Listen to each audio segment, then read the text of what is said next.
بسم اللہ الرحمن الرحیم۔ صحابہ کرام کا یہ معمول تھا کہ مشکل وقت میں رسول اللہ کے در اقدس پر حاضر ہوتے، دعا کرتے، اللہ ان کی دعا کو قبول فرما لیتا ہے، جیسا کہ پہلے حدیث مالک الدار میں نے عرض کر دیا۔ اب تابعین، جن کے بارے میں آقا کریم علیہ السلام نے فرمایا جس نے مجھے دیکھا یا میرے دیکھنے والے کو دیکھا، دونوں پر رب نے جہنم کی آگ کو حرام فرما دیا، اور جن کو نبی علیہ السلام نے فرمایا سب سے بہتر زمانہ خیر القرون قرنی ثم الذین یلونہم ثم الذین یلونہم، فرمایا بہترین زمانہ میرا ہے اور میرے بعد آنے والے جو ان سے بالکل متصل یعنی تابعین ہوں گے ان کا زمانہ سب سے بہترین زمانہ ہوگا، یعنی ان کے زمانے کو نبی علیہ السلام نے بہترین فرمایا۔ اب تابعین کا بھی یہی معمول تھا کہ وہ آقا کریم علیہ السلام کے در اقدس پر جاتے اور اللہ تعالیٰ ان پر رحمت کر دیتا، وہ اس کو کوئی شرک یا حرام نہیں سمجھتے تھے۔ مجھے یاد ہے 2013 میں جب میں حاضر ہوا نبی علیہ السلام کے در اقدس پر، اللہ تعالیٰ نے مجھے توفیق عطا فرمائی، تو وہاں پر میرے پاس ایک رومال تھا، ایک کپڑا تھا، میں نے اسے آقا کریم علیہ السلام کی جالیوں کے ساتھ مس کر دیا۔ میری عمر کافی چھوٹی تھی اس وقت، تو وہاں پر جو بندہ تھا اس نے وہ صافہ چھین لیا اور کہنے لگا یہ صافہ میں نے تمہیں نہیں دینا۔ میں نے کہا جی کیوں؟ وہ کہنے لگا یہ تم نے شرک کیا ہے۔ تو مشرکوں کے لیے رسول اللہ کی مسجد میں کوئی جگہ نہیں۔ میں بڑا حیران ہوا کہ اللہ کے رسول صلی اللہ علیہ وسلم کی جالیوں کو کپڑے لگانے سے بندہ مشرک ہو جاتا ہے۔ میں بڑا پریشان ہوا اس وقت، لیکن مجھے نہیں پتا تھا کہ وہ یہودیوں کا عذاب سعودیوں کی صورت میں، یہودیوں کی لعنت کی صورت میں سعودی وہاں پر نعوذ باللہ نبی علیہ السلام کے روضہ انور کی بے حرمتی کے لیے باندھے ہوئے ہیں انہوں نے۔ اس وقت مجھے اس بات کا علم نہیں تھا۔ خیر، عرض کرنے کا مقصد ہے کہ تابعین کا بھی یہ معمول تھا، مشکل وقت میں وہ رسول اللہ کے در اقدس پر جاتے، دعا کرتے، اللہ رحمت کر دیتے۔ میرے سامنے سیر اعلام النبلاء ہے، یہ امام ذہبی رحمۃ اللہ علیہ کی کتاب ہے، اور امام ذہبی تو ماشاءاللہ وہ علمی کتابی خارجی، وہ کہتا ہے علم میں، وہ کہتا ہے امام ذہبی تو بہت بڑے امام تھے، وہ جو آدم علیہ السلام نے دعا کی تھی نا، تو وہاں پر میں امام ذہبی کی بات مانتا ہوں۔ حالانکہ تاریخ الاسلام میں امام ذہبی نے اس روایت کی توثیق کی ہے، لیکن کہتا ہے مستدرک حاکم کی جو نیچے وہ میں امام ذہبی جیسا تو کوئی امام ہی نہیں ہے، اور خارجی کہتے ہیں یہ حدیث ضعیف ہے۔ کیوں جی؟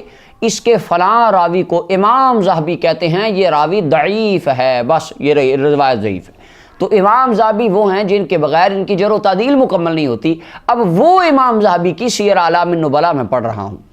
اب اس کے اندر حضرت محمد بن منقدر، ان کا روایت کا نمبر یعنی راویوں کے نمبر کے اعتبار سے اس میں جو نمبرنگ ہے 5889 یہ نمبر ہے، ان کے تحت حضرت محمد بن منقدر کے حوال ہیں۔ محمد بن منقدر رضی اللہ تعالیٰ عنہ بہت بڑے تابعی تھے، اور یہ حضرت جناب عبداللہ بن عمر، عبداللہ بن عباس، اما عائشہ صدیقہ، ابو ہریرہ رضی اللہ عنہ مجمعین کے شاگرد تھے۔ اور ان کے جو شاگرد تھے، اب سنیے گا، ان کے شاگردوں میں نمایاں نام حضرت سیدنا امام جعفر صادق علیہ السلام رضی اللہ عنہ، آپ کا نام آتا ہے۔ حضرت امام مالک بھی ان کے شاگرد تھے۔ حضرت امام اعظم سیدنا امام اعظم ابو حنیفہ رحمۃ اللہ علیہ بھی ان کے شاگرد تھے۔ امام ابو حنیفہ کے استاد، امام جعفر صادق کے استاد، امام مالک کے استاد، اتنے بڑے استاد وہ محمد بن منقدر۔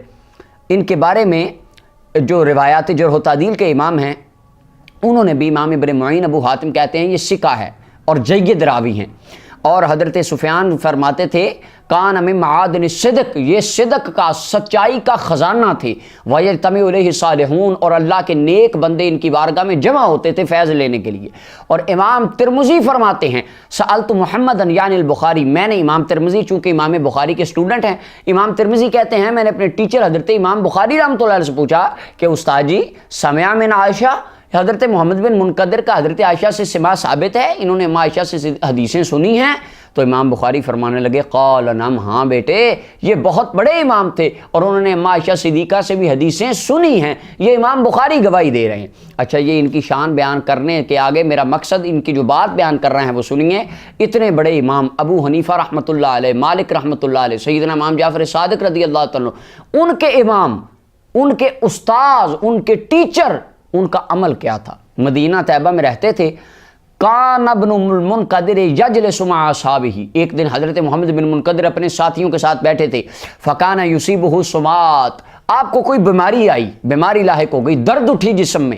فکان یقوم کما، ہوا فوراً اٹھے، حتیٰ یدع خدہ علی قبر نبی صلی اللہ علیہ وسلم، روضہ رسول پر حاضر ہوئے، اپنے رخسار کو، اپنی گال کو مصطفیٰ کی قبر انور کے ساتھ لگا دیا، رسول اللہ کی قبر انور کی مٹی مبارک کے ساتھ اپنی رخسار کو رگڑنے لگے۔ اور واپس ثم یرجعوا، پھر واپس آئے تو لوگوں نے کہا امام مالک بیٹھے ہوں گے، ابو حنیفہ بیٹھے ہوں گے، امام جعفر صادق جیسے رسول اللہ کے شہزادے انمول موتی آل رسول کے وہ موتی جن کے یہ استاد تھے، ان جیسے عظیم پایا شاگرد وہ پوچھنے لگے کہ استاد جی آپ نے یہ کیا کیا؟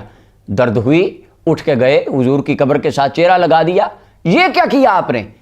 تو اس وقت آپ نے فرمایا انہو یصیبنی خطر، مجھے مصیبت آ گئی، مجھے درد آ گئی، تکلیف آ گئی، شدت علم ہو گیا، فَإِذَا وَجَدْتُ ذَلِكَ، فرمانے لگے میرے بیٹوں، میرے شاگردوں، میرے سٹوڈنٹس، میرے ماننے والوں، سامعین، حاضرین، ناظرین، سن لو، فَإِذَا وَجَدْتُ ذَلِكَ، زندگی میں جب کبھی جسم میں کوئی درد علم اٹھتا ہے، استعنت بقبر النبی صلی اللہ علیہ وسلم، میں اٹھتا ہوں جا کے درد والی جگہ کو مصطفیٰ کی قبر کے ساتھ رکھ دیتا ہوں، اللہ قبر رسول کی برکت سے مجھے شفا عطا فرما دیتا ہے۔ اللہ اکبر، یہ تابعین ہیں۔ امام بخاری رحمۃ اللہ علیہ کے کوئی پردادا، ان سے اوپر جا کر ان کا شمار ہوتا ہے۔ امام ابو حنیفہ رحمۃ اللہ علیہ کے استاد، امام مالک کے استاد، امام جعفر صادق کے استاد فرماتے ہیں استعنتو، میں مدد طلب کرتا ہوں بقبر نبی صلی اللہ علیہ وسلم، رسول اللہ کی قبر سے۔